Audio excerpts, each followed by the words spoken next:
Good evening. It is my great pleasure to welcome you here to Rutgers Law School and to Rutgers University Camden.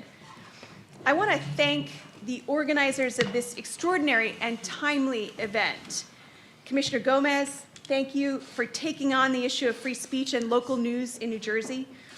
In an era in which free press and responsible journalism are under threat, this vital conversation comes at a particularly important time. Thank you to all of the panelists for being here tonight. And I also want to thank our own Ellen Goodman for her role in organizing tonight's events. Professor Goodman is a distinguished professor of law here at Rutgers Law School. She's an expert in AI governance, free speech, media policy, data ethics, and algorithmic cities. She's also the co-director and co-founder of the Rutgers Institute for Information Policy and Law. We are very lucky to have her here at Rutgers Law School. Without further ado, I will turn it over to Professor Goodman. Thank you very much for being here tonight.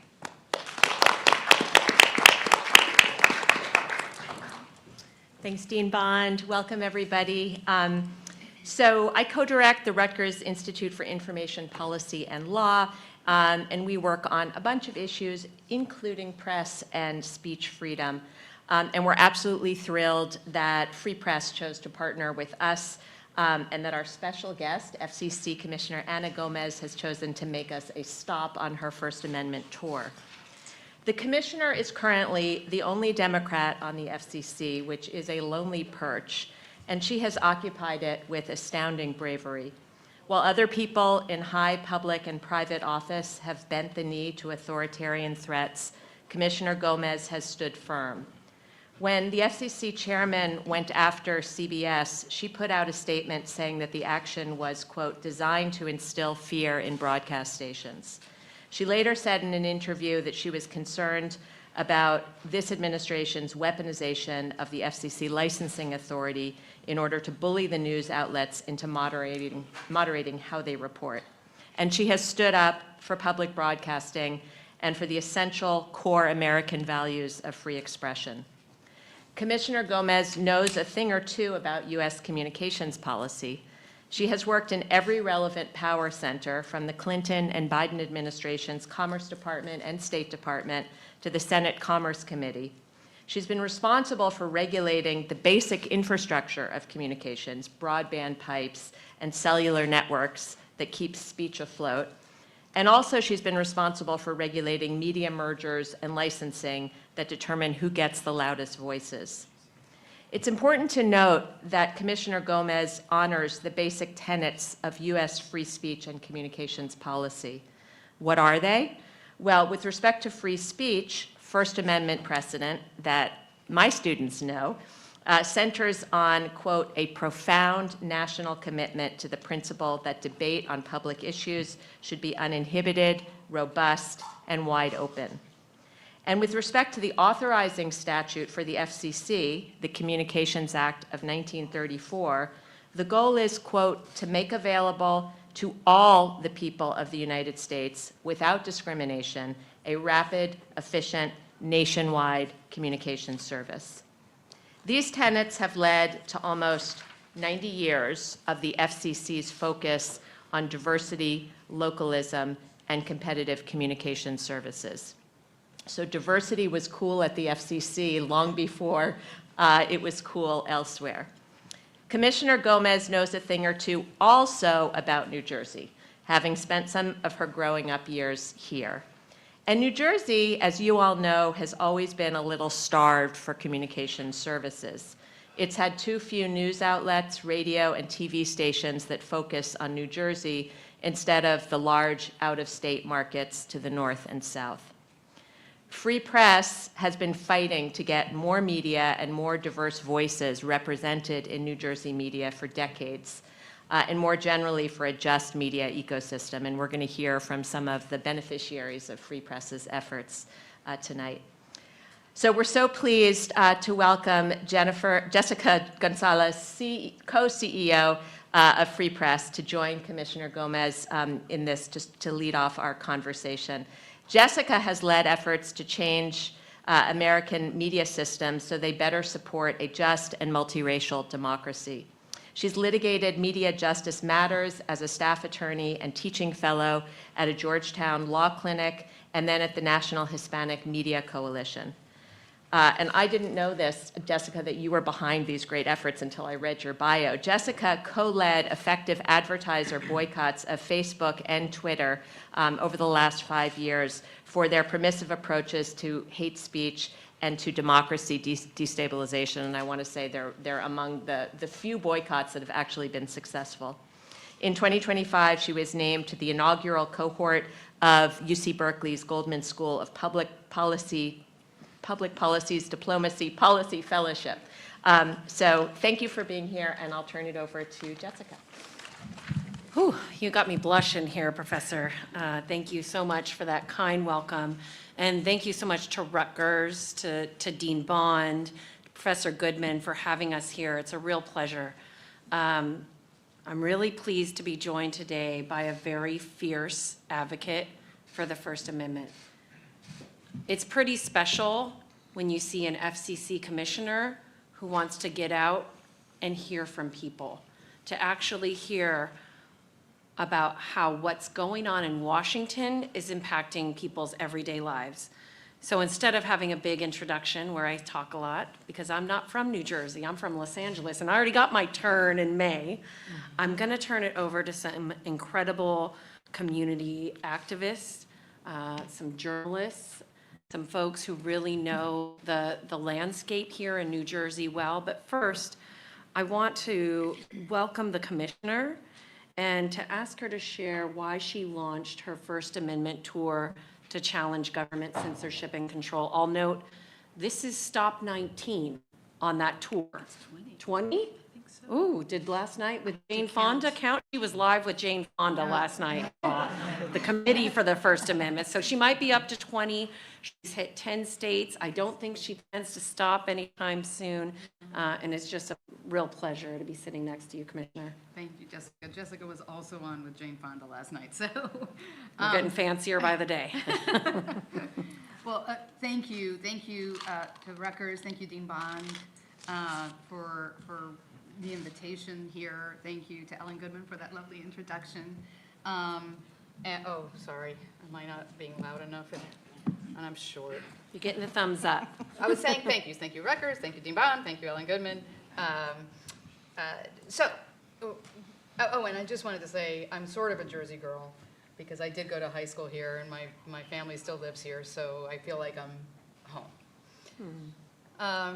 I embarked on my First Amendment tour earlier this year because I became alarmed by the campaign of control and censorship that I saw this administration embarking on. This administration is using the weight of government to suppress lawful expression because it challenges those in power and reflects views that they oppose. And it is an administration-wide campaign. We see it in the arrest of lawful protesters. We see it in the use of every lever of power to get universities to come to heel, to alter their curricula. We see it in the erasure of history and elimination of historical information at our nation's museums. We see it in how they have threatened law firms because of who they represent and what they represent. We've seen it in the absolute attack on diversity, equity, and inclusion programs, and getting companies to just halt them all together, which themselves have some free speech components in them. We see it in the firing of Democrats throughout the various independent agencies. We've seen it in the retaliation against individuals who dare to speak out against this administration. Why? Because this administration wants to censor and control. And we've seen it at the FCC, where the FCC has leveraged its licensing authority and its investigatory authority in order to bring broadcasters to heel. So I have been very alarmed by this administration's actions. And I am embarked on this tour both to inform and to encourage people to stand up and to speak out. Because one thing when you are dealing with a bully is you need to push back. Capitulation is the worst thing that you can do. But unfortunately, the corporations are capitulating. The broadcasters are capitulating. We've seen law firms capitulate. We've seen universities capitulate. And capitulation breeds capitulation.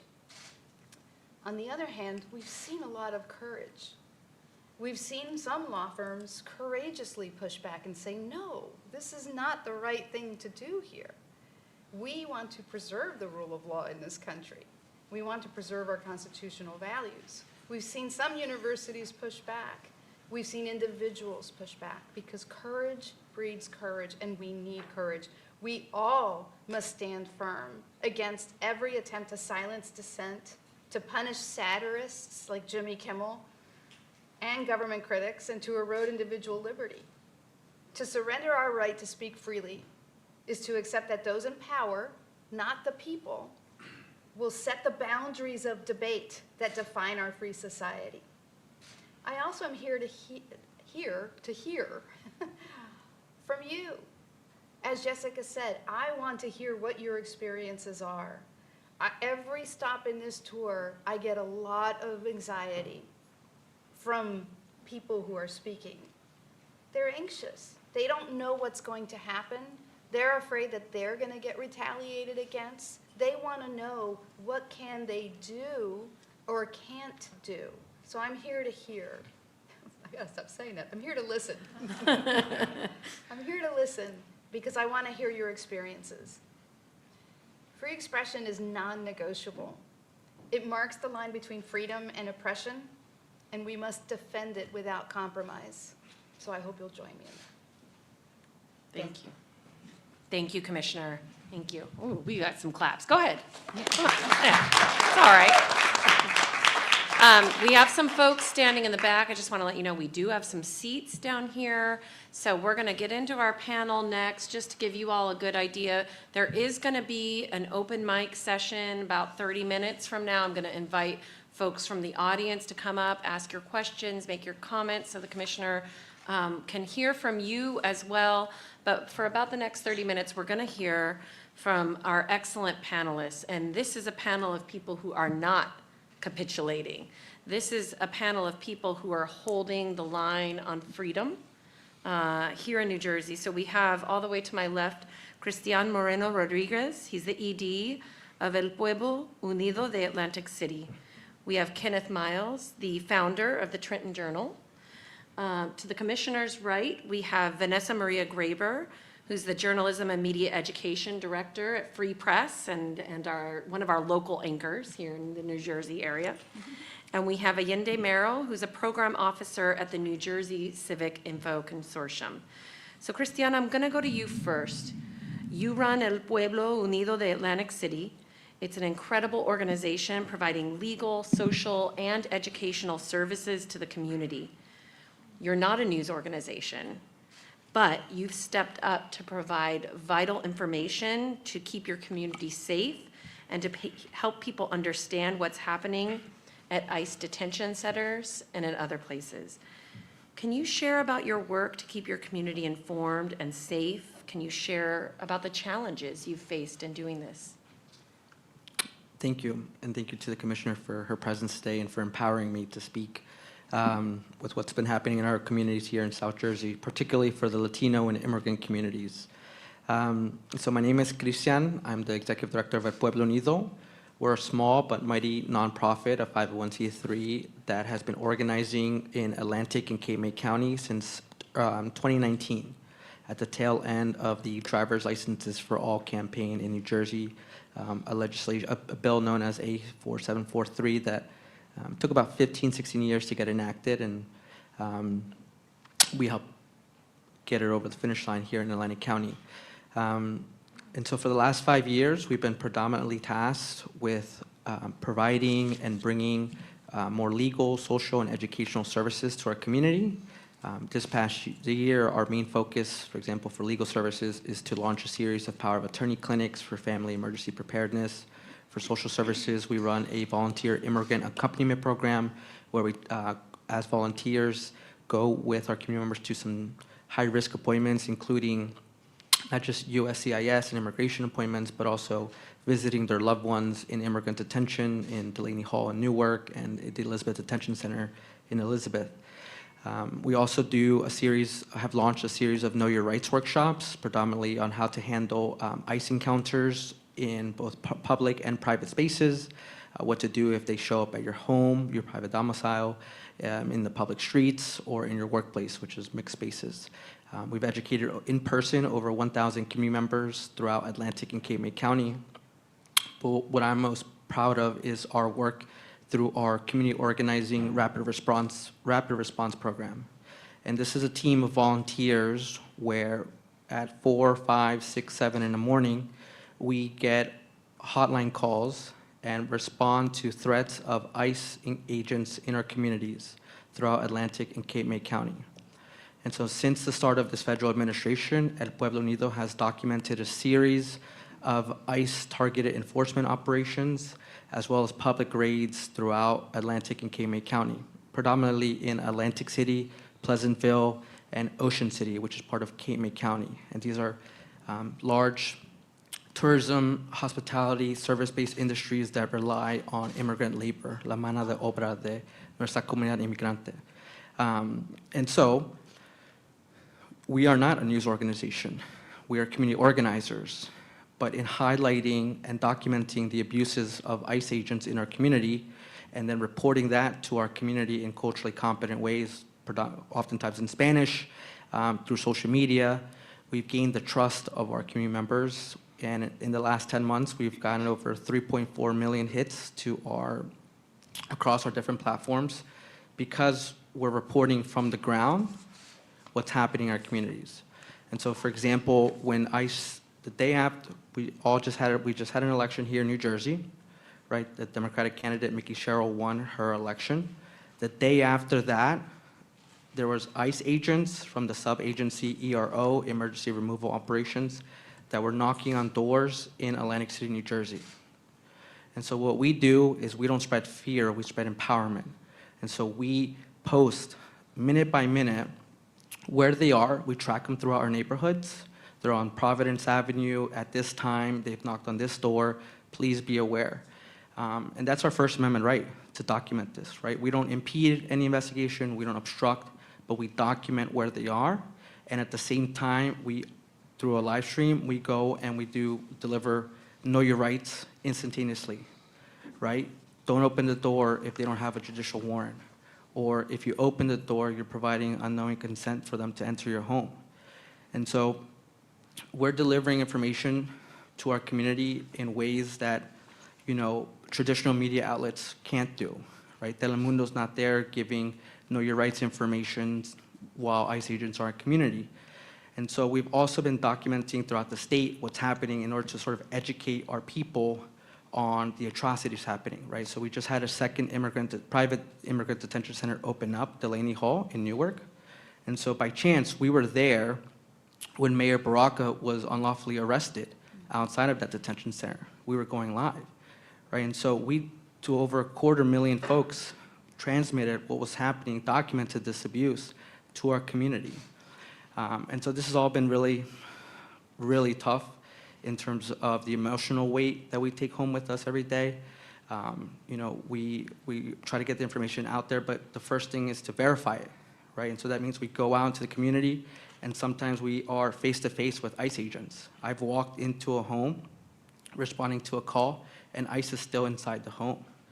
And so, of course, that is a risk to us, is a danger to us, but it's part of the work now as community reporters, as community journalists. And so as long as we have the First Amendment, that protection, we're going to keep highlighting these abuses, because right now what they're saying is that there's a lot of targeted enforcement operations, but we're tracking the patterns to where slowly but surely these become public raids, right? Public raids in warehouses, in kitchens, so that they're no longer going in with I-205s or immigrant arrest warrants. They're just questioning anyone in the street who they can take. And so we're out there. We'll sleep one day, but for now, thank you for the opportunity to share a little bit of our work. Thank you. Yeah. Grateful for that incredible work. Thank you so much for sharing. I want to bring Kenneth in now. Kenneth from the Trenton Journal. You founded the Trenton Journal to provide civic journalism to Black communities. How have you filled information gaps left by declines in state capitol reporters, the lack of major broadcast networks here serving Central Jersey, and how have you built trust? Vanessa Maria, my colleague, tells me you've done a lot of work to build trust with community. And share how attacks on press freedom are impacting your newsroom. That's a lot of questions at once. That's a lot of questions. I know. You just answer whatever you want to answer. I'm gonna try to get to all of them. I'm grateful for being here. Thank you for the work that you're doing. There's a word that I keep hearing on this panel, and it's essential to me, and it's my North Star. And the word is trust. Because without trust, you won't be able to get anyone to read your news or watch your news, right? You know, and trust takes time. I'm not originally from Trenton, New Jersey. I'm originally from Hudson County. My family and I moved to Trenton around 5 years ago during the height of the pandemic. And I created the Trenton Journal because I had a lot of questions about the capital city of New Jersey. When I told my friends and family that I was thinking about moving to Trenton, I got blank stares. Like, why would you want to move there? Everybody's trying to move out. You know, so the journalist in me, and I had to find out my why, right? And we moved to this great neighborhood, and I started the newsletter for myself, basically, right? Because I didn't see a lot of information in mainstream news of what Trenton was like, and I felt like there was a lot of gaps. But then, as it pertained to media. So I created it, and I wanted to highlight some of the positive voices within the community. Traditionally, local media news coverage wasn't so fond of Black and brown communities, not just Black communities, right? Black and brown communities, right? A lot of times when it came to reporting, they weren't reporting the good things. And so I started out light, doing profiles, right? And visiting different businesses and schools, and then, you know, luckily I was able to get some funding to help me hire some people to really start doing some work. And I think the time is now. The time is now. Everything that I've started is preparing me for what's needed today. And we're providing platforms to people who feel like they don't have anyone to listen to them. I just started I'm gonna say talk show because I'm old school, but everybody else says podcast. I don't know the difference if it's visual or whatever. But I just started it, and I just had 2 guests on the show. It's called Capital Conversations, and one is a woman by the name Esma Elhouni, who's an activist in Trenton, and she was arrested in August trying to protect immigrant communities out in Trenton. And so she came on, and she shared her story. Not only did she share her story, but the ability for me to provide a platform where over time I've been gaining trust within the community. She's able to inform others who may get misinformation, as well as she may offer a different perspective of what's going on, because I love reading comments. When I post a YouTube video and to hear some people's thinking, it's not my job to say how you should feel on a particular subject matter, but I feel it's my job as a member of the press to provide the information for you to decide for yourself. And hopefully you can find some humanity in there. Hopefully, you know, because beyond the x-rays and everything else, there's a story behind here. There are children who are left without fathers and mothers, right? There are people who are scared to go outside of their community, and I want to be able to document that. And proud of the work that we've been doing for the past 5 years. I don't know how I'm doing it, but I say that I'm running a restaurant where I'm the cook, I'm the waiter, just, like taking orders, just doing everything because it's just me. This is the nature of the business right now, beyond contractors. But I am grateful. Trust is something that can't be bought. You earn it over time, and you earn it over time, and you earn it story by story. So I mentioned Esma El Houni, but there's another woman by the name. She's a community activist in Trenton. Her name is Caroline Clark. And I called her about a couple of weeks ago, and the first question she had with me was, "How'd you get my number?" Told her. And she came on, and she was able to offer a different insight about the proposed regionalization of Trenton Waterworks. I'm not sure if anybody knows anything about it, but she's been telling me that everything in the press is one-sided. So I said, "Do you want to have someone else to come on?" She said, "No, they had their turn. I want to come on." And we've gotten almost 20,000 views off of that clip, within a couple of days. And I think that it's fostering a discussion. And so that's one way I feel like I am filling in the information gaps. And not only that, we offer students the ability to intern and to write. And I have some wonderful people who intern at the Trenton Journal who's doing some amazing things, and they got their start here. And I want to, because it's not just about me, it's about passing that torch on. And I think that's one of the proudest moments of the work that I've done so far. Did I miss anything? I'm going to come back to you later and ask about attacks on free expression, but thank you.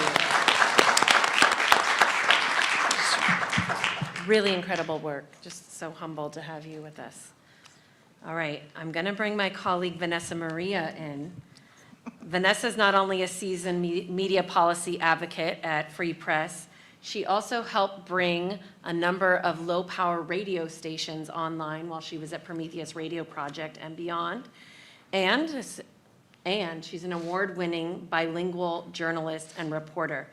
Vanessa, I want you to help us connect some dots here. What's been the impact of media consolidation on local journalism and free speech here in the state? I know that the CPB shuttering is going to impact the local PBS station here. Help us understand how public policy has impacted press freedom and local news here in the state. I need an hour, not 5 minutes. But you have 4 minutes, okay. Actually. Thank you all. I just want to recognize all the great people who are also doing this work, who are in the room, who are not on this panel. Many of you all have organized with us and helped get all of these resources, liberate these resources, and build the local news infrastructure, not just here, but in Philly and beyond. So I just want to take it back to, like 2008. I worked here in Camden at the Hispanic Family Center of Southern New Jersey as the communications director. And my job was to engage with the press and also help get out communications. And it wasn't long before I realized that that was a really hard job to do. And that's because there were not a lot of local news sources.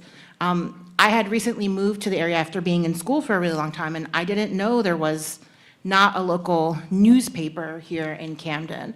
And, a lot of the radio stations that existed were stations broadcasting from Philadelphia, and same with a lot of the TV stations.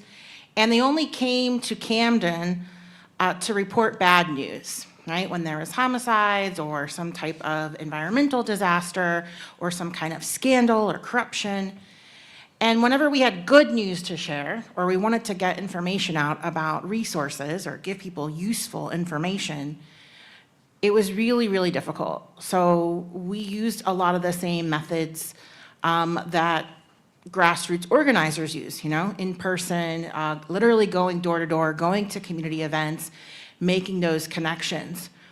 And during that time, I did statewide organizing where I found it wasn't just like that here, but it was like that in Trenton and Atlantic City and Patterson. And especially being that I worked for a Spanish-speaking organization, there were very few to no Spanish language news sources. And so again, being that I had a background in media policy, I wanted to know why. What's going on here? Why are there no local news sources? And of course, you know, the impact from the 1996 Telecommunication Act was very visible here, where they increased media consolidation. Big corporations like iHeartMedia had bought up a lot of the stations here. The newspapers were owned by big media corporations. So there was a newspaper, the Courier Post, but it served the entire region. There were my list of reporters for Camden City was like maybe 3 or 4 people. It was very, very short. During this time too, when I worked there, Chris Christie was the governor. And he started to, you know, cut the budget and cut programs as soon as he got into office. And one of the first things that he cut were 2, you know, state-funded PBS programs. One was called Imágenes, and it was to serve a Hispanic community. And there was another public affairs show serving the Black community. And of course, those were the first things that were cut immediately.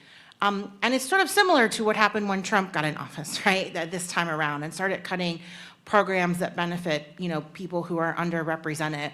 And then later came, you know, the cuts to PBS, and a lot of the stations that existed in South Jersey that were public media went to WHYY, and in North Jersey it went to the New York stations. And so, you know, during the last 15 or 17 years now that I've been working in New Jersey in many different capacities, there's been a real erosion of local media. But for many of us, we never had that media to begin with, right? There never was a Spanish language TV or radio station or newspaper that they took away, right? We've always been operating in these alternative networks. And now, most recently, you know, the operator of the PBS station, which, you know, license holder is the state of New Jersey, and WNET is the operator, you know, decided that they weren't going to move forward with continuing to operate that license. And a coalition has formed to look into that, but that coalition is not diverse at all. And so, you know, as somebody here who understands the media landscape, it's really concerning to me, you know, what the future of public media would be. And that withdrawal from wanting to operate it was because of the CPB cuts, because of FEMA grants too that are no longer being distributed to communities. And so we have those problems, right? And at the same time, local news infrastructure is growing thanks to the passage of the Civic Information Bill and the Civic Information Consortium. We have spread seeds across New Jersey to grow this new garden of local news operators. And that cohort of people, many of whom are here, is collaborating and working together and is giving me a lot of hope. But so many more resources are needed. And so we have this, you know, 3-prong problem of the loss of local news, which again, even with the $9 million of funding, is still not enough to cover a state of 13 million with many, many different immigrant communities speaking different languages. We also have the spread of disinformation. So when Kenny and I first worked together during COVID, right, it was so that we could work together with communities in Newark and Camden and Atlantic City to help combat disinformation around COVID, and that disinformation continues to flow and spread, especially on social media, and that's where people are having to get their local news. And then lastly, we have attacks on DEI, free speech, and attacks on the press, which make, you know, reporting on immigration, reporting on the Trump administration, reporting on DEI, reporting on corruption, that much more difficult. And so I would say that, you know, the hopeful part is that we're all here in this room together, right? And many of us have been collaborating or continue to collaborate. And there's a lot of really intelligent people who are trying to figure out how to get people the information they need. But at the same time, every week, we're scared to read the news and find out, how it's become more difficult for us to get access to information. And at Free Press, I do dual duty where I not just work for Free Press, I'm part of our local community radio station at PhillyCam, WPPM 106.5 FM, and the Hall Monitor, and we do a local news show. And being that we're on the radio and we have a FCC license that we fought very hard to get, we really do have to take pause and think about what we're going to broadcast every week. We have a very supportive station that doesn't censor us at PhillyCam, and we're based in free speech. The Pacifica Network supports our safety. But at the end of the day, when you're out on those streets reporting on protests with militarized police, our safety is at risk. And the beauty of it is that we do it anyway, and we're willing to take the risk, and we think it's important to report on all these things. But it's unclear what the future is. And so I'm glad to work at Free Press, where we're part of the solution, and we're trying to put our brains together to figure out how to keep everyone safe and informed. All right. Vanessa Maria, thank you so much. We're going to get to the solutions, and I'm excited for that. And I'd be remiss if I didn't tell you, there are note cards on everyone's table here, and we're going to come to open mic here in about 10 minutes or so. So if you need to jot, that's what the pins and the note cards are for, so that you can prep to have your minute in the spotlight here at this mic. But before we do that, I want to go to Allende, because Vanessa Maria just prompted us about solutions. And Allende, you're in charge of administering grants to newsrooms in your role as program officer at the New Jersey Civic Info Consortium. Can you just explain to us what the consortium is, why it exists, and the challenges that you're facing and the opportunities? Got it. I'll try to hit them all, just like Kenny. But before I answer that question, those series of questions, I'd be remiss not to just encourage everyone to give our publishers at this table in this room just a round of applause for all the work that they're doing. The work that they're doing is taxing, it's hard, it's nonstop, and it's in some cases it is dangerous too in this climate. So just to all of our publishers in the room, all the work that you do is deeply cherished, and we really want to support it deeply and for a very long term, a very long time. So again, my name is Allende Murrell. I'm the program officer here at the New Jersey Civic Information Consortium. The consortium is the first of its kind initiative established by the state of New Jersey to fund, support, and revitalize local news and information in the state of New Jersey.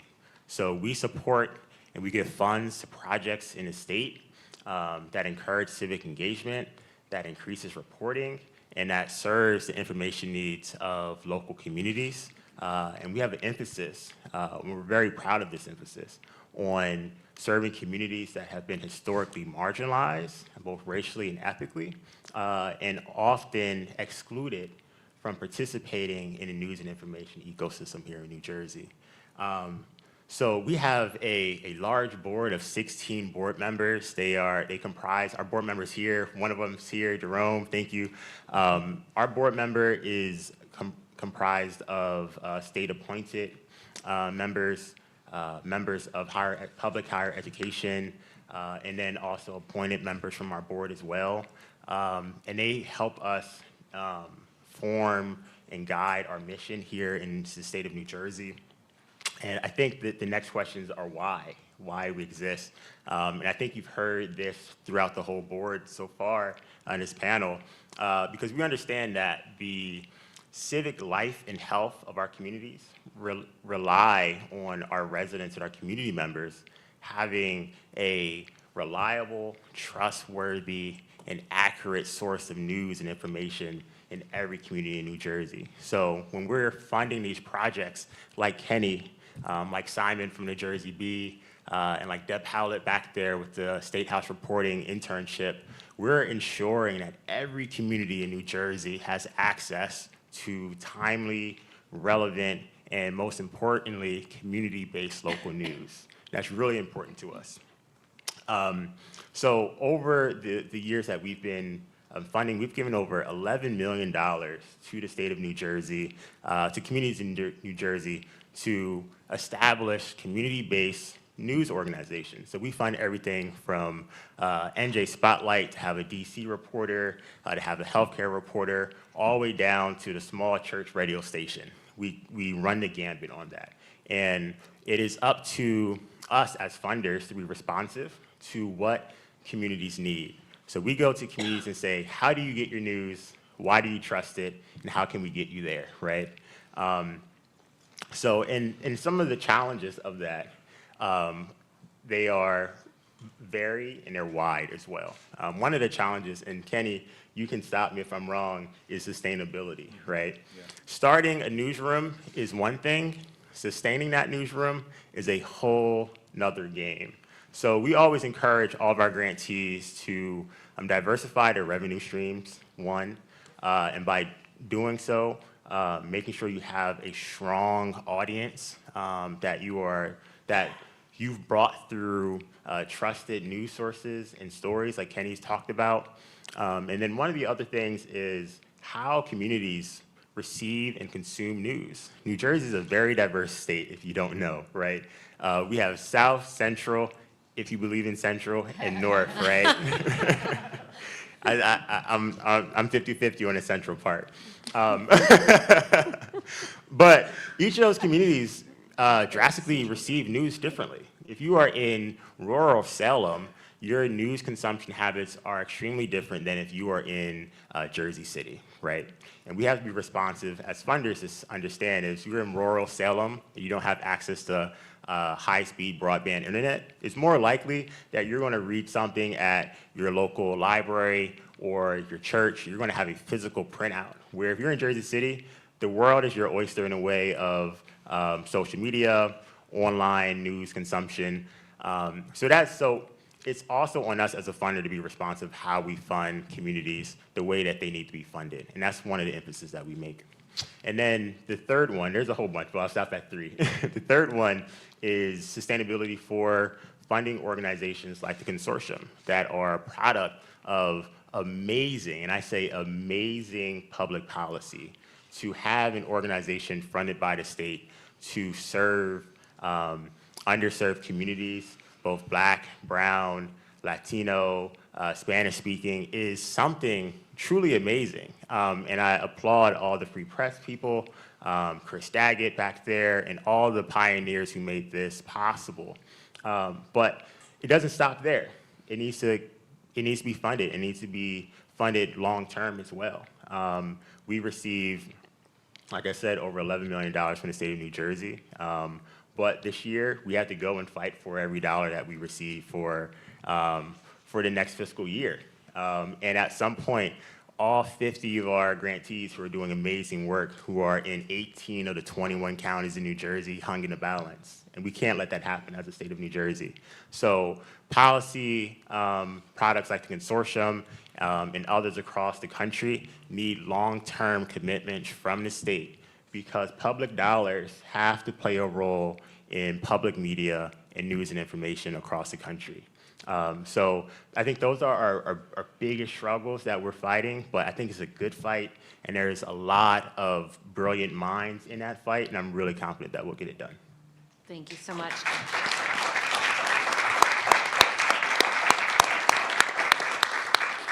I'm looking over here at James Thompson, who used to work at Free Press and was part of passing the bill that brought the New Jersey Civic Information Consortium, and it was so special to see you here tonight, James. So, I want to send you your kudos too. Did a ton of organizing work. We are running a little short on time, but I do want to do one rapid response question for everyone to go like a minute or less, because we have a member of the government here, and so I want to ask, what does the government need to do more of, and what does it need to do less of to support press freedom? And I'll start here and go down the line. At least from our state government, to definitely take more risk on smaller nonprofits, especially from South Jersey. I'm born and raised in Atlantic City.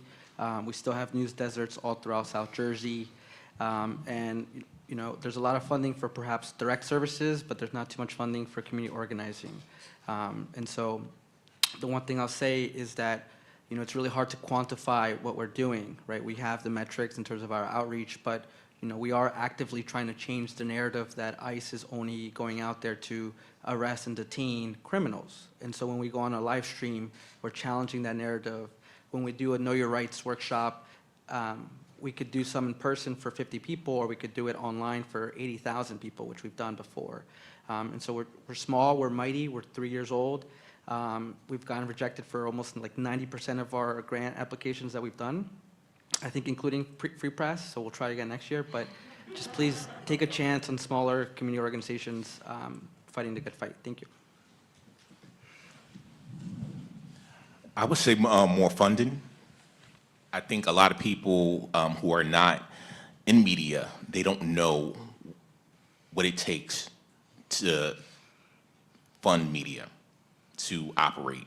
So definitely funding to make us sustainable, independent outlets sustainable. And in terms of what they should do less of, I think they should stop interfering, allow journalists to be independent. And also, I want to add, I think that there should be more education for students about media literacy. Well, I came to this work originally because I wanted to stop media consolidation, and that was 20 years ago, and we're still here fighting that good fight. But we have to, place caps on media ownership rules. When all of our local media here is owned by big corporations, that's a problem. When we passed the Local Community Radio Act and made new LPFM rules, those rules were very supportive and conducive to community-based organizations like Philly Cam and others like Radio Cata in Bridgerton. And so we need more regulations like that support localism, that support community-based organizations, because it's really important that we too have access to the spectrum and have access to broadcast media. It's great that we're all doing digital media, but to have access to a mass medium is really important. And a lot of people still ask when they can get an LPFM, and I'm like, I don't know. So I think that's really important. And yeah, as a journalist, I think, we want stronger protections. We want the FCC to push back, and we want bad actors, because there's a lot of journalists of color here that have been pushed out of these media organizations that have treated us very badly, and they continue to not serve communities of color, and they shouldn't be allowed to have these licenses in perpetuity. And lastly, we need media reparations, because those same bad actors have profited off our exploitation. Yeah, give it up. We could probably end there. I would say, to echo the other panelists, more government funding for public media, not less. I was a homeschool kid, so public media played such an important role for me growing up. And I always think of the children as well. I'm a teacher here at Rutgers Future Scholars, and understanding that public media plays such a pivotal role in the educational and civic development of our youth. And I think that it allows them to access of fact-based storytelling, cultural programming that allows them to understand how the world operates and how they fit into it. And without that, we lose something very important. And the thing that we need less of, mirroring Kenny again, is less interference in fact-based reporting and letting journalists be journalists, and be able to report on fact-based, again, trustworthy and reliable information throughout our whole country. Thank you. I'm going to give the commissioner a couple minutes to offer reflections on what she's just heard, and then I'll excuse y'all and invite y'all to queue up. But let's stay where we are for now. Okay, thank you. I talk a lot to people who are very scared right now, and they're worried, and they tell me I'm tired, I'm exhausted. And I tell people, don't get tired, get inspired. What I heard today was so inspirational. I hope everyone is uplifted by what you have heard today, because what we heard was the importance of independent media, public media, and local journalism. I think it was Allende who said that what you are seeing is people doing very hard work, nonstop work, and sometimes dangerous work. And that is how we think about our great journalists. Just in the history of journalism, that is how you see them. They are heroes. And the reason they are heroes is because they give information that is so necessary to our democracy. So what I heard was how important it is. We are seeing an interesting development, I guess, in media, in that we are seeing so many new sources of media and a fracturing of an audience and where they're getting their information. And a lot of that information is not good information. It's misinformation, disinformation, and malinformation. And so your efforts to bring information to your communities that is truthful, fact-based, that is local, we are losing that. I hear a lot in the argument of why we should lift ownership caps about how, but there's so many more sources of media. We have streaming, and we have all these new outlets that are providing information. Why do we need to continue to worry about localism, competition, and diversity of viewpoints? And the reason is because we are losing the localism. We have news deserts. We have entire members of communities that are not engaged in their communities, in the civics, because they are getting their information from TikTok. And that is not how you get your local information. So I love hearing about your efforts and how important they are. I think it was Kenneth who said how important trust was and how important it was to provide a platform for what I call the invisible. That's not what you said, I'm sorry, I was trying to write quickly. But that's right, people want to see themselves in the media they consume. And we want them to be well informed. We want them to hear about the regionalization of the Trenton Waterworks. Because we want community members engaged in their communities, and we lose that when we lose our local media. So that's so important. I didn't mention the defunding of public media, or maybe I did. When I talk about my litany of First Amendment violations by this administration, there's so many. The shuttering of the Voice of America, the absolute preference for the behemoth corporations who will capitulate to the administration at the cost of local journalism. And so what you are doing is so very important, and yes, we need to fund independent and public media and journalism. We really need it for our democracy. We need an engaged public to know what is happening in their local communities. The other word I wrote down was scrappy. And I don't mean that as an insult. It's just, I'm always so amazed at these organizations that arise out of nothing and build themselves into these great organizations and continue, despite all of the difficulties, the threats of defunding, having to find ways to be both the chef and the I don't know what you said, waiter. The front of staff and all, but that is how we get great local information and civic engagement. I love community radio. I love low power FM because they are the most engaged and that they are important. And we're losing that with all of this consolidation. I really, really worry about that. I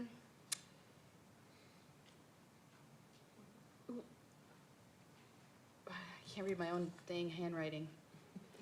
We can circle back to you at the end if you Yeah, want to. that's true. Yeah. So, yeah, it was my last point. We need competition. competition is actually very healthy. Competition leads to better products, and it encourages all of us to work. And that competition is both important in terms of the companies or the organizations, but also in the marketplace of ideas. And that's the other thing that I really worry about, is this administration is trying to turn it into the marketplace of one, and that is this administration. So I love ending with "let journalists be journalists." That was a really good line. Thank you for that, and thank you for your stories. I really am inspired by all of you. Thank you. Thank you to the panel. Let's give them a warm round of applause.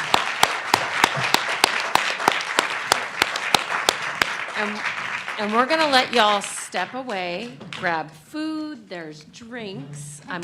Sorry, you have to stay here with me. And we're going to invite folks in the audience to queue up here behind this mic. It is time for, you can either offer a public comment, ask the commissioner a question. We are going to have you respond, Commissioner, after we let everyone go. And I'm going to watch how many people queue up as I decide how long you get to go, but maybe let's start with a minute or two. And please introduce yourself, where you're from, and then come on in. Come on in. Hi, I'm a tall 5'7", so I had to bring the mic down.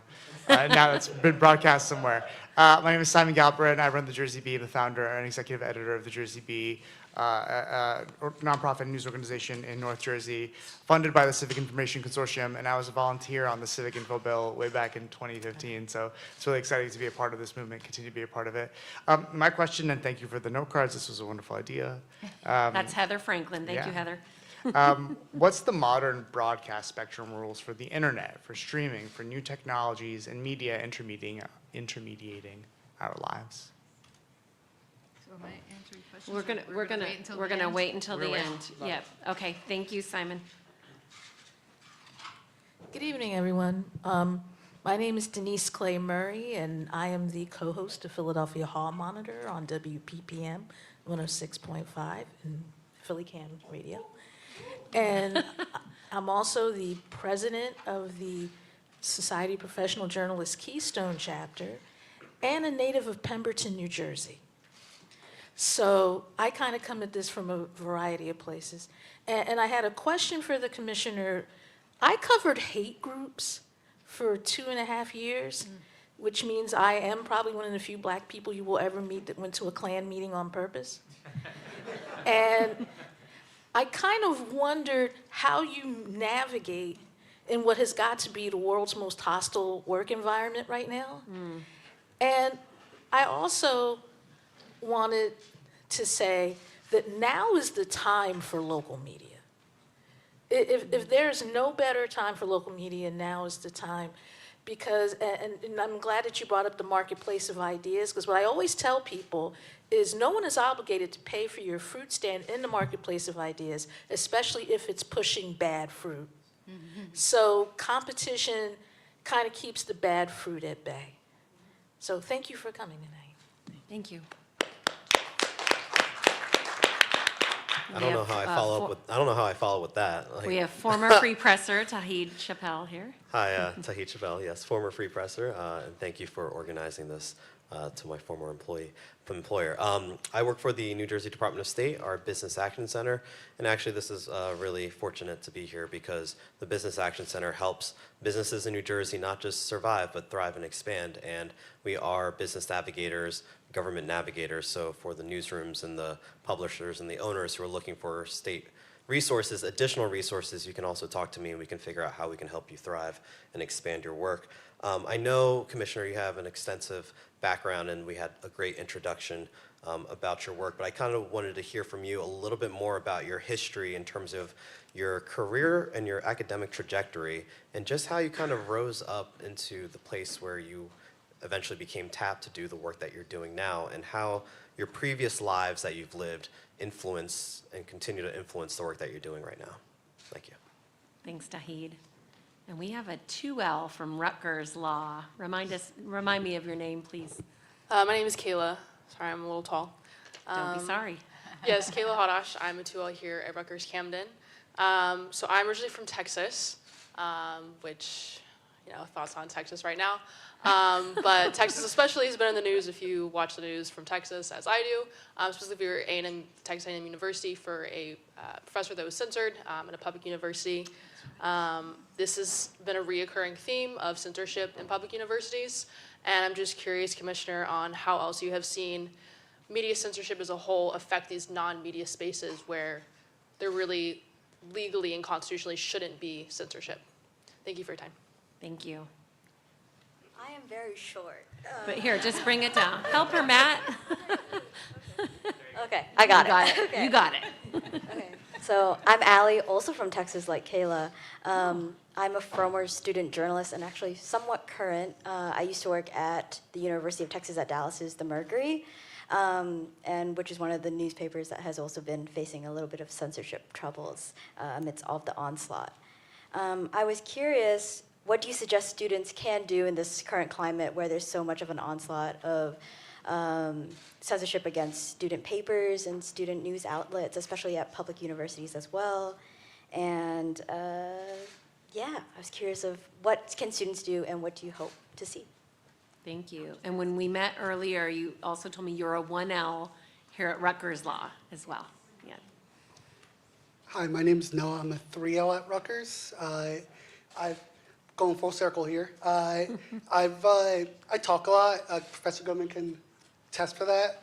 I asked a lot of my people I know around me about a lot of political stuff and just stuff going on. For instance, what happened with Jimmy Kimmel. And one thing I noticed is a lot of people that have left academia, either graduated college or never attended, that were mechanics or in the military, they have a strong distrust of media and also of academia, where their response is, I don't know this, I've never learned this, especially in secondary school.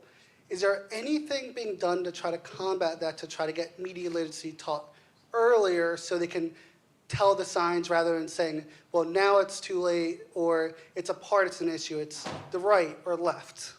Thank you. Thank you. All right, I'm gonna leave this mic up for a minute in case any of you all want to come, because once we turn it to the commissioner. She won't shut up. I did not say that. We're going to turn it to the commissioner and then shut it down afterwards. So I'm going to leave this mic here, and I'll do a minute of awkward silence. Don't. What's that? She can start to answer it then. You want to? Okay. All right. Okay. So we're going to turn it over to you, Commissioner. You've heard a lot from folks here. Oh, were you hit? No, I'm sorry. Don't play with me like that. I thought you were going to the mic. Come on, Commissioner. What? Okay, Professor Goodman, come on down.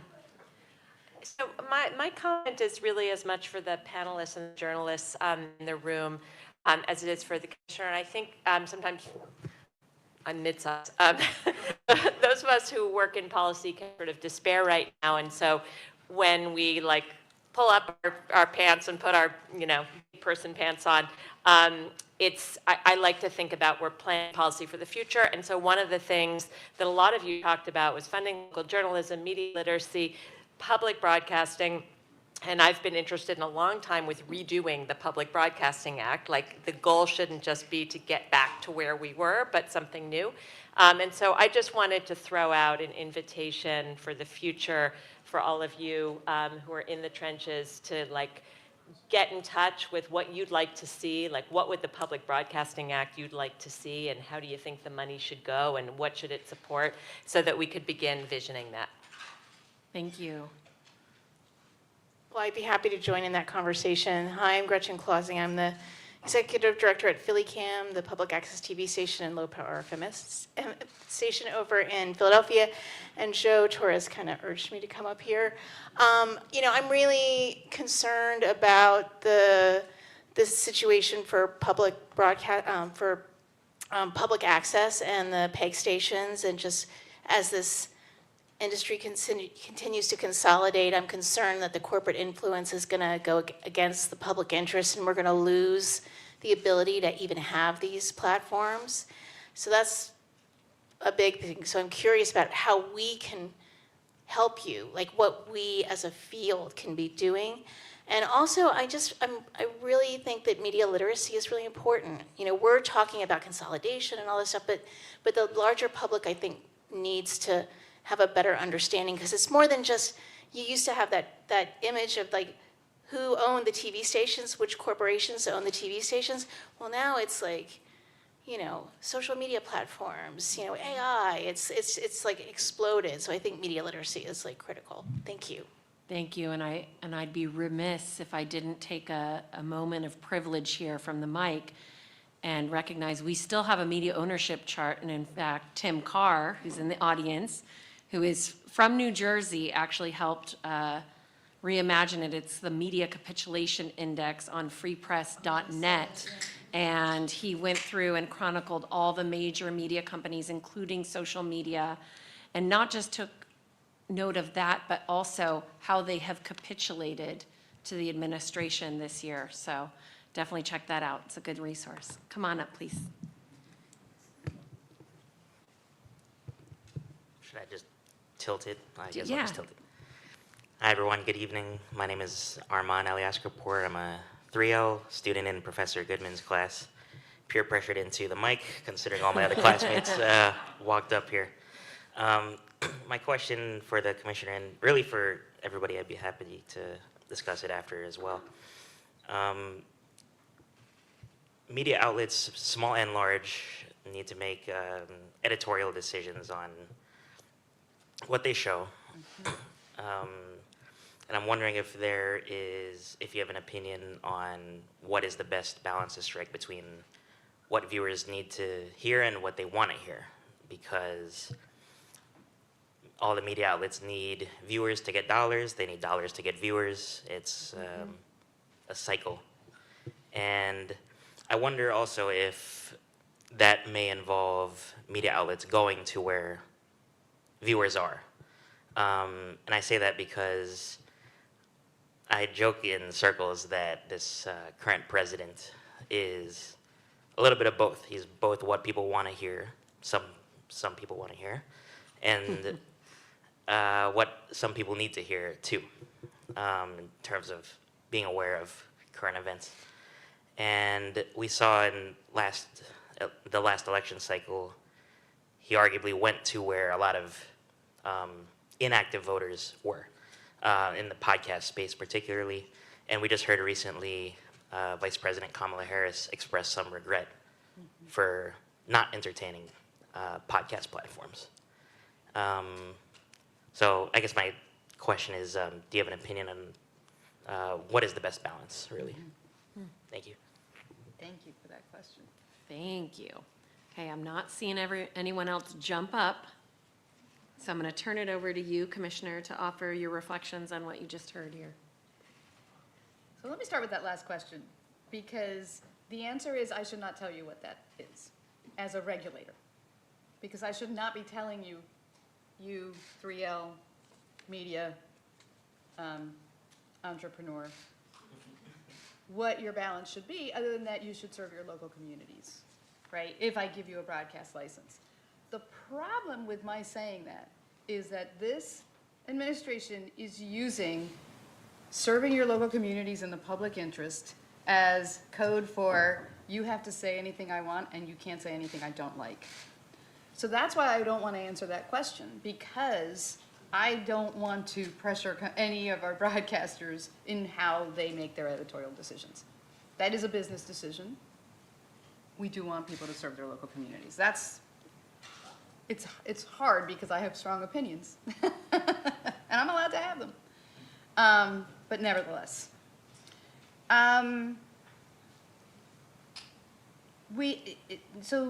Sammy, New Jersey B. Simon, sorry, I wrote Sammy. It's all right, I'll take it. Oh, is this, I'm really bad at this. Not true. So we don't have rules for internet, for streaming, for anything that does not get a license from the FCC. That is because the crux of our power is, or our authority is over the fact that we give these licenses to television, radio, and then others, and that is where our authority emanates from. And there's really no one regulating the content on streaming and on social media. This administration, if you looked at Project 2025, did want to regulate or to interpret what right social media platforms had to moderate content, under the argument that it's kind of involved, but in the end, they wanted to be able to say you really can't moderate content because there was this complaint that social media was too left-leaning or had a bias against conservatives. They've dropped that idea. I don't know why. I do. But the point is, forced speech is still a violation of the First Amendment. And the government should not be interfering in private actors' decisions on how to post content or moderate content. And that is what they were talking about doing. They're not doing it anymore for now. There's always the threat, but that is something. So really, there is a disparity in regulation of content as it goes, as you talk about the broadcasters versus streamers. And that is part of the argument is why we have such a robust marketplace of ideas. Let's just let them all consolidate. But that, of course, then it means you lose the diversity of viewpoints, which we so want to be able to keep. Hate groups. How do I navigate a toxic work environment? I have so much support. It's really, it is difficult. I mean, you can imagine the names I've been called and some of the comments that I get. But I ride the elevator and people turn to me and say, thank you, and we support you, and we agree with what you're doing. And that it's that kind of support that keeps me going. And I am absolutely not going to stop supporting diversity and equity and inclusion. I am so offended by the fact that we have demonized diversity, equity, and inclusion and turned DEI into a slur. And it is wrong. It is absolutely wrong. And so I feel very personally about this, and that also helps me navigate what is a toxic environment right now in this administration in their attacks on diversity, equity, and inclusion. Trying to see what else. What can students do? I'm a big believer in ripple effects. So I think it was Allie who asked that question, our little tiny 1L. You know, we talked a lot about media literacy today and how important it is to have media literacy. Yeah, small but powerful. And I do think that there are really good media literacy programs out there. I actually participated in a Maryland Public Television media literacy event because the First Lady of Maryland that's the issue she's championing, which is a great issue.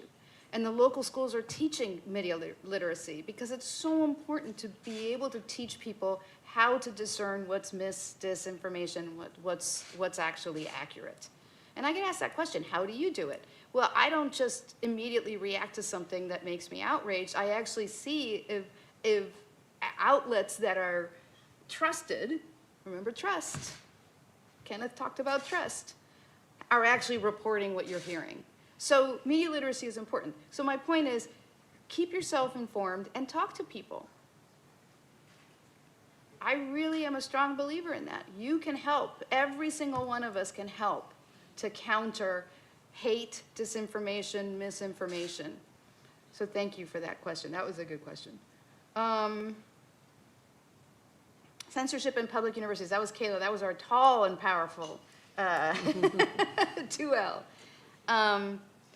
You know, the First Amendment protects everyone from interference from the government. It doesn't protect private, from private interference. That's not what the First Amendment does. I'm very disturbed by seeing how much censorship there is in public universities today. The complaint before was that others were being censored because of protests against speech. And that, the answer is, if you don't like this speech, then we need more speech. Well, now all of a sudden we're shutting down speech. And why? Because they don't agree with it.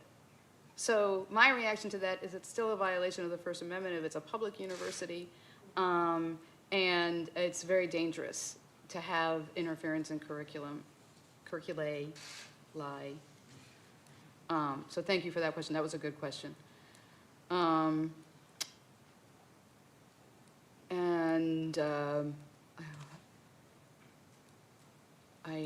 hope we talked about media literacy. Noah, we talked about that. Ellen, we're doing Public Broadcasting Act. I'd love to talk to you about that. And Gretchen, you talked about PEG, public access channels.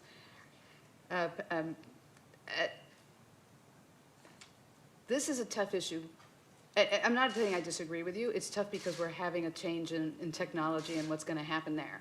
And so that's a good point to raise, and I appreciate you raising it because it makes me think about it as we move forward and how to address these issues, because we are seeing a significant change in the technology for how we're getting our news information. So these were great questions. I hope I got to everybody. Oh, my career trajectory. Oh, that's a good one to finish on, Commissioner. Tell us how you got here. All right, this may take a minute. Get the bar still open. So, I moved to DC because I did an internship on the Hill. I went to Penn State as an undergrad, and I fell in love with DC.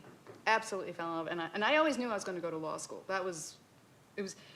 And this is a funny story because the reason I went to law school was because when I was a child, my mother used to say, my mother was a Southerner. My father was a real Southerner because he's from Columbia, South America. My mother was from Columbia, South Carolina. Ooh. And she would say, I know, isn't it funny? I'm 100% Colombian. She would say to me, Anna Marie, I do declare the way you argue, you should be a lawyer. And I listened.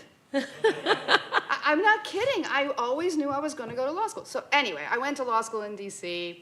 Eventually, I got a job at a law firm and then got a job at the FCC. Because one of the partners at the FCC knew me and she moved over there and she brought me with her.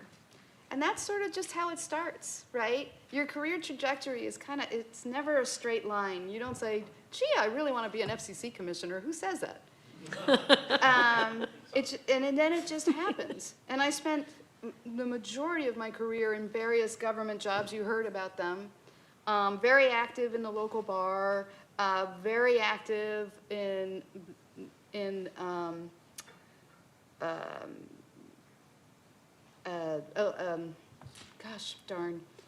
transition teams for the Obama-Biden transition and for the Biden-Harris transition. And you just sort of, you grow and you grow and you grow your community. And then when opportunities arise, people start calling you and saying, hey, you want to do this? And I was actually considered to be an FCC commissioner, I think 4 times in my career. And I retired, and I thought, okay, well, that's not going to happen. And then it finally happened. And sometimes you're just at the right place at the right time. And I happened to be at the right place at the right time. And that's basically a very shortened version of how I got to where I am. Thank you, Commissioner. I'm so glad that you were in the right place at the right time, or the right place at the wrong time. I don't know. We're in the bad place, y'all. But listen, there is a reason that the administration is going after journalists. There's a reason that they're going after universities, after truth tellers, after community organizations that are doing nothing more than serving their communities with the vital information they need to stay safe and healthy. There's a reason that there is an attack on the First Amendment. This is right out of the authoritarian playbook. This is what authoritarian governments do to silence dissent and to evade the truth. And the truth here is that this administration is doing a lot of harm, and there is a lot of corruption afoot, which you're helping to expose. when the FCC chair used his platform to threaten Jimmy Kimmel, you stood up and you said, this isn't right. This is in violation, you know, this threatens free speech. And it's, you know, we fought hard on the Kimmel case too, but it's really, for us, it was never about Kimmel. It was for about all the people out here, all the people who were up here today doing the critical work. If they can go after Jimmy Kimmel and silence him, they can go after us. And so I thank you for your tour. I thank you for being here. I thank you for being willing to just hear from people. I can't tell you how special it is to have a regulator who wants to hear from people. This is how government ought to operate. So thank you all for being here tonight. Thank you all for joining us on the live stream. Thank you, Commissioner.